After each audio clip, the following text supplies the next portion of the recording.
Imagine, tu reçois une oreille humaine comme cadeau et cette oreille appartient à Vincent van Gogh. Cette histoire s'est produite le 23 décembre 1888. Ce matin-là, Vincent van Gogh reçoit une terrible lettre qui le brise.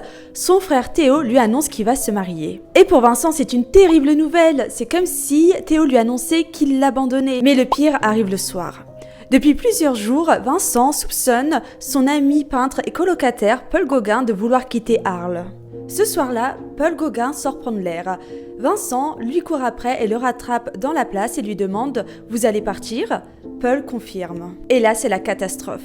Vincent van Gogh remonte dans sa chambre, il est désespéré et probablement ivre. Il se pose devant sa table de toilette et dans sa folie, il se dit qu'il mérite un châtiment sévère. Il prend alors un rasoir, il tire aussi fort qu'il peut sur son oreille gauche et il se l'arrache. Et là, au lieu d'appeler à l'aide, il décide d'aller à la rencontre de Paul Gauguin pour lui montrer le prix qu'il venait de payer dans l'espoir que son ami accepte de rester à Arles. Il emballe donc son oreille dans du papier journal et il se rend dans un lieu où Paul Gauguin a ses habitudes. Mais une fois arrivé sur place, on ne le laisse pas rentrer.